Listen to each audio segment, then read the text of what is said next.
Picture this. You are sitting at a small, slightly crowded cafe table. Across from you is a colleague or maybe, a new friend you really want to Oh, I impress. can already feel the pressure building. Right. And in your native language, you have this brilliantly nuanced 5-year career plan. Like you know exactly what you want to You've achieve. got the strategy, the ambition. You sound like a CEO in your head. Exactly. Your thoughts are sharp, but then the person across the table asks you about your future in English. And boom, the brain just hits a brick wall. It totally deletes your entire vocabulary. You start sweating, your heart is racing, and instead of sharing this like brilliant 5-year plan, you just string together a few broken verbs. Yeah, you end up sounding like a completely different person. It's so frustrating. It really is. So, why does talking about tomorrow cause our brains to freeze up today? Yeah, That is exactly what we are unpacking in today's deep dive. it's a huge topic. Yeah, we are looking at the mechanics of real everyday conversation. We're going to explore how you can talk about your future, your plans, and your hopes in real English without freezing. And crucially, without letting grammar rules ruin your confidence. Yeah. Because that cafe scenario you just described, that is a universally understood pain point. Oh, totally. I mean, anyone learning a language has been there. Right. We often call it language anxiety, but biologically, it is literally a stress response. Your cortisol levels spike. Wait, really? Like an actual physical stress response? Yes, exactly.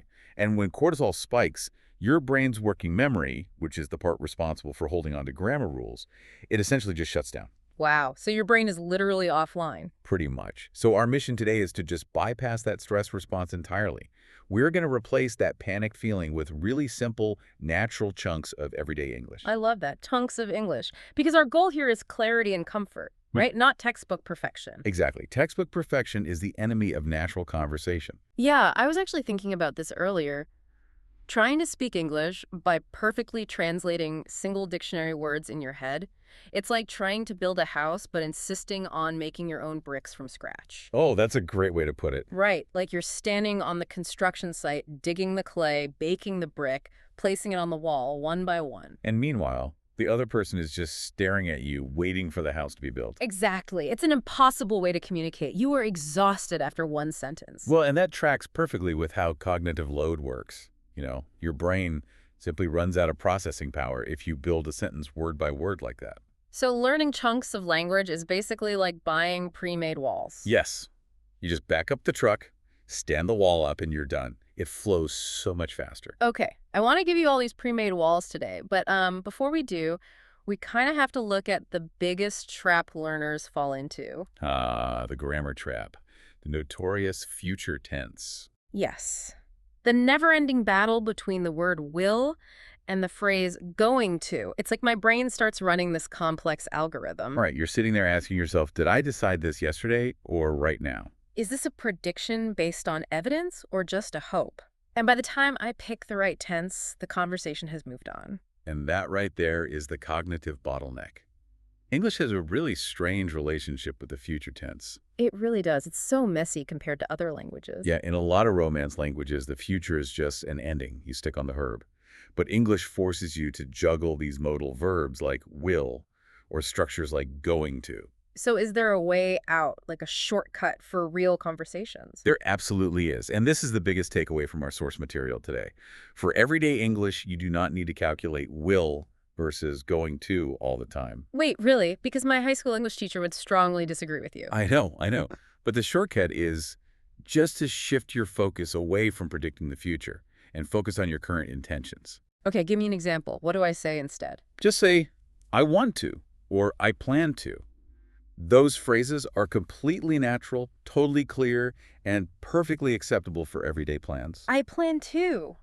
Wow, that takes so much pressure off. Let's look at why that works. If I try to say, I am going to visit my parents, I have to remember the verb to be, change it to am.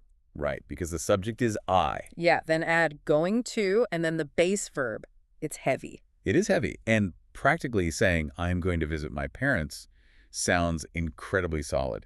It sounds like the train tickets are already printed. But if I just use the shortcut and say, I plan to visit my parents, I bypass all that math. Exactly. It's just your current state of mind. It sounds incredibly natural to native speakers because we use intention-based language all the time. Let's compare all three just to hear the difference.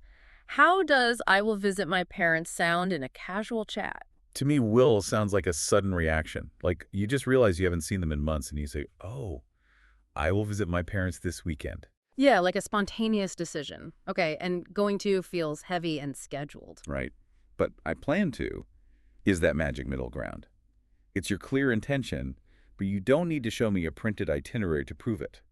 So this works for big, scary plans and small daily things, right? Like moving to a new country. Oh, absolutely. If you try to use textbook grammar for that, you Yeah. might build this monster sentence like, in 2 years, I will be moving to a new country. Ugh, just saying that is exhausting. It sounds like a legal document. It really does. Okay. But with the shortcut, you just say, I plan to move to another country in 2 years. It's so smooth. And for a small plan, I could just say, my plan is to clean my closet next month, or I plan to watch 3 movies. Yes. Notice what you just did there, too. You Mm. shifted from I plan to my plan is to, Oh, yeah, I guess I turned it into a noun. which is another fantastic, super usable chunk. My plan is to gives you this incredibly stable platform to stand on before you say the action. Okay, but let me push back for a second. Playing devil's advocate here. Go for it. If I sit at a cafe with a native speaker and I just use simple phrases like "I plan to," won't they think my English is like really basic? Like I don't know the complex tenses. I'm so glad you asked that because this is probably the most damaging myth in language learning. That complexity equals fluency. It's totally backwards. Hmm. Native speakers in casual settings are not grading your verb tenses. They just want the information efficiently. So trying to use a massive future continuous tense actually hurts me. It does. If you use overly complex grammar to talk about, cleaning your closet, Hmm. you sound unnatural. You sound like a 19th century novel, not a person chatting over coffee. Okay, that is a massive relief. Simple is better. So if the grammar pressure is off, how do we actually collect these pre-made walls? We have to look at how the brain actually processes language. You have to move away from learning single dictionary words and start collecting chunks. What's the neuroscience behind that? Why are 4 words together easier than 4 individual words? It comes down to retrieval speed. When you build a sentence word by word, your brain fetches a noun, a verb, applies grammar rules, all in the prefrontal cortex, which is slow. Right, you're doing manual labor. Exactly. But when you learn a chunk, like the simple way to think about it is, your brain physically wires those words together. So it's stored as just one single item. Yes. It moves to the basal ganglia, which handles automatic routines. You make one single decision to speak those 8 words. And while my mouth is saying that long, smooth phrase, my brain is actually taking a little vacation, right? That's the secret. You buy yourself time. To the listener, you sound incredibly fluent. Internally, you're just using a mental runway to prepare your next real thought. I love this. It's like the save points in a video game. Oh, that's a great analogy. Yeah, you know when you're playing a hard level, dodging obstacles, but then you hit a save point. You can put the controller down, take a breath, and figure out your next move. That is exactly what conversational chunks do. They are your safe spaces. Let's actually practice a few. Okay, put me on the spot. Imagine you're at work, and you need to explain a complex future project. Instead of jumping blindly into it, use a chunk to buy time. Okay, I could say something like, if I wanted to explain this simply, I would say, boom, I sound super calm and smart. And you just spoke 9 words perfectly. Hmm. Now you just attach the simple idea. I plan to change the software. Wow, it really softens the delivery. Okay, give me another scenario. Let's say you're talking about why learning a language is hard. You can start with a chunk. Mm-hmm. A lot of learners get stuck here Because because the grammar rules are too rigid. That sounds so professional, like I'm giving a TED Talk, but really I'm just using a pre-made wall. right. And another incredibly powerful one is for clarification. If you give a vague idea, you use this chunk to bring it back to reality. What that means in real life is. Oh, I like that. What that means in real life is, so I could say, I want to be more frugal. What that means in real life is, I plan to buy less coffee. Perfect execution. You gave the high-level concept, used the transition chunk smoothly, and landed on a concrete example. That's how native speakers talk. Okay, so to really prove how critical this is, let's look at one of the most useful but completely misunderstood chunks in English. Oh, yes, this is the masterclass on the phrase I'm looking forward to. I'm looking forward to. I see this in every business email. I hear it at parties.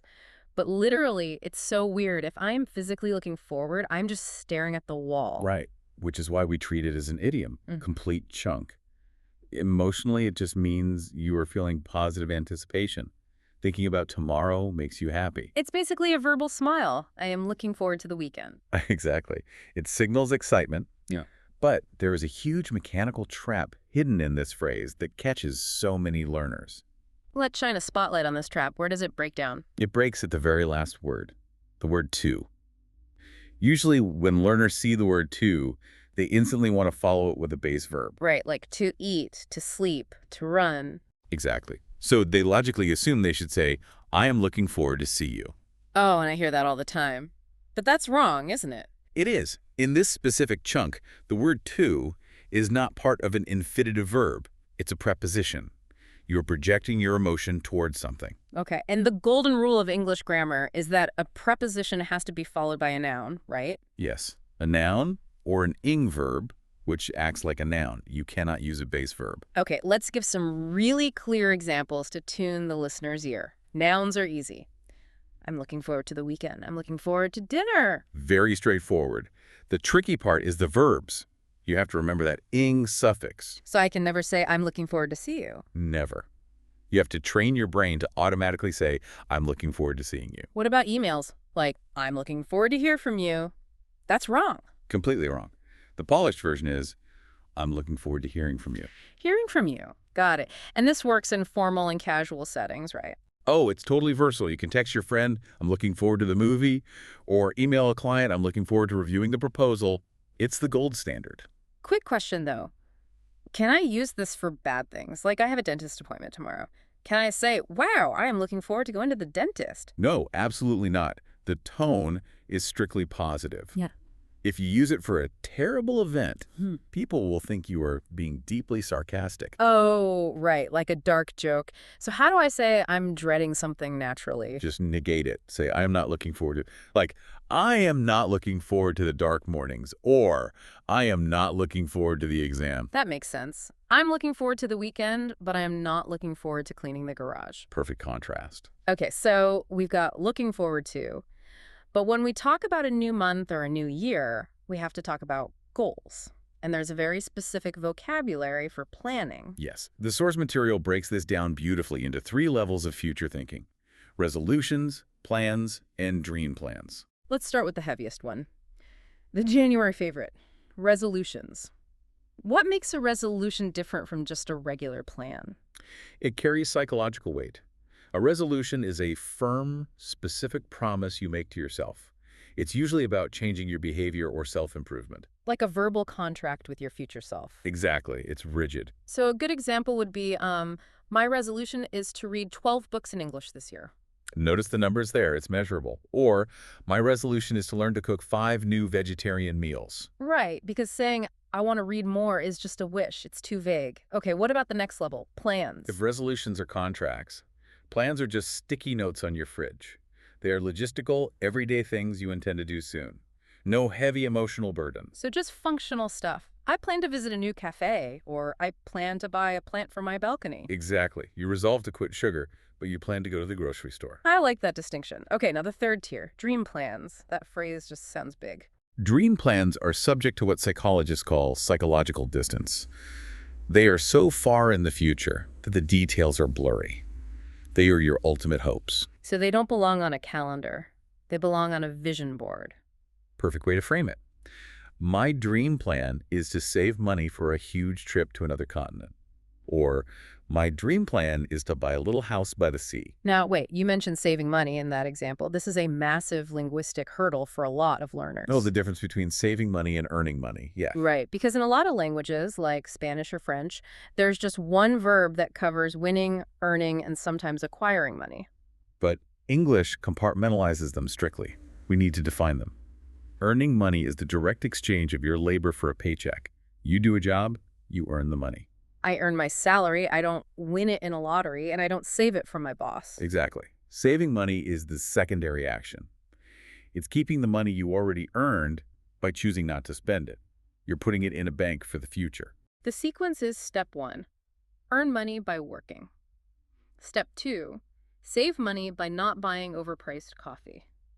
Step 3, use the saved money for the dream plan. So in a conversation, you'd say, I am taking extra shifts to earn more money. so I can save enough for the plane tickets. That is perfectly clear. Okay, so we have all this great vocabulary, but here's the reality check. What happens when a learner knows all these words, but still sounds robotic when they try to speak? This is a classic plateau. You have the words, but you don't have the conversational glue to link them. Your sentences end up sounding like a list of bullet points. So how do we fix that? We're going to do a mini role play. I want to show you how to take a weak, choppy sentence and instantly upgrade it into natural, fluent English. Oh, I love this. It demystifies fluency. It proves you don't need a massive vocabulary to sound advanced. You really don't. It's just about connecting ideas smoothly. Often just adding a simple because or but changes everything. Okay, let's do it. I will play the role of the struggling learner. I'll give you a short, dead-end sentence and you coach me. Ready? Ready. Hit me. I like talking about tomorrow. Grammatically fine, but conversationally dead. It gives the listener nothing to work with. Try adding because to show your reasoning. Try saying, I like talking about tomorrow because it makes my daily decisions clearer. Wow, I like talking about tomorrow because it makes my daily decisions clearer. That sounds like an adult reflecting on life, not a child stating a fact. It opens up the conversation. Let's do another one. Okay, here's a negative one. This topic is difficult. Very blunt. Let's soften it with one of our chunks and introduce a contrast using but. Try. This topic feels difficult at first, but it becomes easier when you explain it with simple examples. This topic feels difficult at first, but it becomes easier when you explain it with simple examples. That is brilliant. It acknowledges the struggle but pivots to the solution. Exactly. It shows momentum. Give me one more. I cannot speak about tomorrow. That's just throwing your hands up in defeat. It shuts the door. We need to open it back up. Try this. I understand the idea, but I need simpler English and more speaking practice to explain it clearly. I understand the idea, but I need simpler English and more speaking practice to explain it clearly. How does that feel to say? It feels empowering. I'm admitting a limitation, but I don't sound defeated. And the secret is, we didn't use any fancy academic words. We just used basic connectors. It's like zooming out a camera lens. The weak sentence is zoomed way in on one object. The upgraded sentence zooms out to show the whole room. Context is everything. Okay, so now that we know how to zoom out, how does this actually apply to a back and forth chat, like small talk at work? Well, natural conversation is a reciprocal process. It's a tennis match. You can't just serve the ball. You have to return it. You have to ask follow-up questions. Right, if you tell me your plan and I just say, oh, nice, the conversation dies instantly. Let's simulate a rally. Imagine we're at the office and I say, I want to start a new hobby that involves working with my hands. Okay, my turn to return the serve. I ask a simple question. What kind of hobby are you thinking about? I'm not entirely sure yet.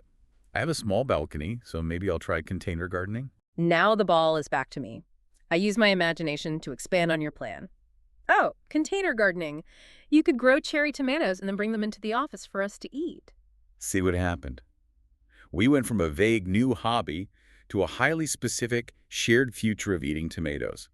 That collaborative imagining is the engine of fluent English. But wait, what if your plans change right then and there? Like, I suggest tomatoes and you suddenly decide to do it right now.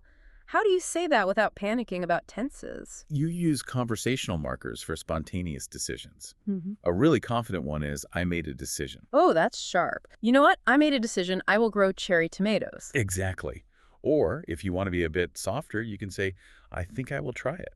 Growing tomatoes sounds hard, but I think I will try it. These are great pre-made walls for pivoting. They make you so agile in conversation. Now, so far, we've looked mostly forward. But when we talk about the future, we naturally reflect on the past, too. We do. And English has some great descriptive vocabulary for the feeling of time passing. Our source material gave us 3 highly conversational terms that add real color to these stories. The first one is universally understood. Time flies. Time flies. I hear that at literally every birthday party. It's profound, really. It compares time to a bird flying swiftly. Emotionally, it's this mix of surprise, nostalgia, and a little bit of sadness that the present is over. I always picture it like sitting on a bullet train. You look at your phone for a minute, and when you look out the window again, the city is gone and you're in the forest. Time flies. That's a great visual. In conversation, a coworker might say, I can't believe I've been working here for 5 years. Time flies. Yeah, it's perfect for acknowledging milestones. Okay, what's the second descriptive word? The word is cozy. C-O-Z-Y. Oh, I love this word. It's an entire atmosphere. It is. It describes an environment that feels warm, safe, and comfortable. It's the opposite of a massive, cold airport terminal. A tiny coffee shop with soft music and a radiator. That's cozy. So how do I use it to talk about tomorrow? You could say, it's supposed to rain all weekend, so my plan is to stay in my apartment. I have soft lighting and a good book. It will be very cozy. It instantly tells people you are prioritizing comfort. Okay, our third word is about anticipation. The word is countdown. The countdown is the backward counting of numbers to zero before a big event. 10, 9, 8. Like a rocket launch or New Year's Eve. Exactly. But metaphorically, we use it to measure our excitement. We measure the distance between today and our dream plan. So I could say, the countdown to my vacation has officially started, only 4 days left. Yes, it builds incredible momentum. So you have time flies for the past, cozy for a safe present, and countdown for an exciting future. Okay, we have covered so much around today. The grammar trap, the chunks, looking forward to, resolutions, upgrading sentences. The foundation is totally built, the pre-made walls are ready. But, and this is a big but, if the listener just turns off this deep dive and goes to sleep, their brain will erase like 80% of this by tomorrow morning. It's the harsh neurological reality. Passive listening isn't enough. You have to physically practice this to make the neural pathways permanent. Which brings us to pronunciation, fluency, and what you call the clarity first rule. What is that? The clarity first rule means that when you speak English, your only goal is comprehensibility. Your goal is simply to be understood. It is not to sound like a news anchor from London or a Hollywood actor. This is so important. So many adult learners are paralyzed by their own accent. They think if they don't sound native, they sound stupid, so they just stay quiet. It's tragic. Accents are just proof that you speak more than one language, and confidence doesn't magically appear before you speak. Confidence is a byproduct of messy, imperfect practice. Okay, so if we adopt the clarity first mindset, how do we physically train our mouths to say these new chunks smoothly? The best technique is called shadowing. Like following someone's shadow. Right. You listen to native audio, pause it, and immediately repeat it out loud. You pay attention to the rhythm and which words shrink or disappear. Let's actually do this with the listener right now. Unless you're driving in heavy traffic, get ready to speak out loud. We'll use our core phrase, I'm looking forward to the weekend. But listen closely to the word to. In natural speech, it almost completely loses its vowel. It sounds like tuh or just a sharp T. Oh, I see. You don't say, I am looking forward to the weekend. Exactly. I say, I'm looking forward to the weekend. It just clips onto the word forward. Okay, I'll repeat it first, and then the listener can shadow me. Let's do this. I'm looking forward to the weekend. Nice. Let's run it one more time. Keep it fluid. I'm looking forward to the weekend. Try it out loud, guys. I'm looking forward to the weekend. Excellent. And remember, if that felt clumsy or your accent was heavy, it does not matter. If the person understood you're excited about Saturday, that is a 100% successful communication. That is very freeing. But a practical question about shadowing. Is it weird to sit in a room by myself and talk to a wall? Not at all. It is neurologically optimal. Practicing alone builds muscle memory without the stress of an audience. You can mess up 10 times in a row with zero social penalty. Okay, so talking to the wall is officially high-level athletic training. Exactly. And to help the listener turn this into a habit, we've built a step-by-step, week-long challenge. The 7-day speaking challenge. What is the core philosophy here? Consistency violently overpowers intensity. 10 minutes a day is vastly superior to a 2-hour study binge on Sunday. Spaced repetition is how the brain learns. Small daily deposits. Okay, walk us through the week. What is day one? Day one is passive. Just re-listen to a segment of this deep dive. No notebooks, no pausing. Just listen for the overall meaning. Easy enough. Tuning the ear. Day two. Day two, you become an investigator. Replay that segment, but write down 8 useful chunks in a notebook. Write down, I plan to, or what that means in real life is. Writing it down helps memory. Okay, day three. Day three targets the motor cortex. Yeah. Take those 8 chunks and shadow them out loud. Focus entirely on the physical rhythm until your mouth can produce them automatically. Ear, hand, mouth. Got it. What about day four? Now we add pressure. Close the notebook, stand in your room, and speak out loud for 2 continuous minutes about your actual plans for next week. Oh, wow. Unscripted. Completely unscripted. It will be chaotic. You will make mistakes, but you cannot stop talking for 2 minutes. That is a cognitive workout. Building the tracks while the train is moving. Okay, we survived day 4. What's day 5? Day 5 is the most transformative, but the most uncomfortable. Record yourself on your phone, talking about your plans, then listen to the playback. Notice where you hesitate, where you say, where you stall. Red flag. That sounds terrifying. Listening to your own voice is a universally awful I experience. know, it causes real cognitive dissonance. Your voice sounds alien because it's traveling through the air, not your skull. But enduring that discomfort is the fastest way to audit your fluency. You instantly hear your own bottlenecks. So sit in a room, endure the cringe, take notes, and then delete the file forever. I can do that. Day 6. Day 6 is editing. Take that same monologue from day 5, but retell it using even simpler English. Cut out the complex sentences. Find the most direct path to your meaning. Brevity equals clarity. I love that. And finally, day 7. Day 7 is the real world. Have a mini conversation. Use a language partner, a friend, or even a mirror. Ask a question about the future and answer it using at least 3 of your new chunks. Listen, write, shadow, freestyle, record, simplify, and interact. If you actually do this for 7 days, those pre-made walls will be permanently installed in your brain. Absolutely. It turns passive theory into an active skill. Well, looking back at what we've covered today, it is just a staggering amount of knowledge. Let's recap. We started with the panic of choosing between will and going to. And we diffused it by focusing on intention. Say, I plan to, or I want to. We looked at the neuroscience of conversational chunks acting as save points, freeing up our brain to think. Then we mastered I'm looking forward to, making sure we always followed to with a noun or an ing word. We mapped out the distance between resolutions, plans, and dream plans, and clarified that you earn money through work and save money by not spending it. We upgraded our basic sentences using simple connectors like because and but to zoom the context lens out. Mhm. We practiced reciprocal conversations and painted pictures with words like time flies, cozy, and countdown.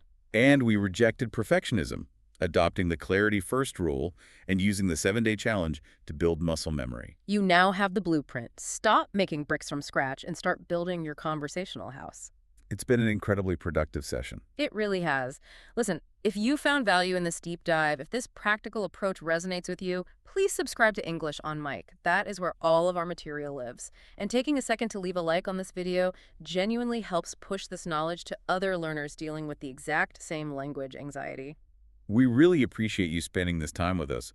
But before we sign off, we want to leave you with one final thought to ponder. What's the final assignment? In English, we treat the future like a physical destination. We go to the weekend, we look forward to a holiday. We talk about time as a landscape. As you make one small, simple plan for next month, like planting a garden or calling a friend, ask yourself, does speaking English actually change the way you visualize time? Does English change how you see tomorrow? That is a profound question. Drop your small plan and your thoughts on that in the comments. Be kind to yourself. Remember that making mistakes is how the brain learns, and keep building those pre-made walls. We'll catch you on the next deep dive.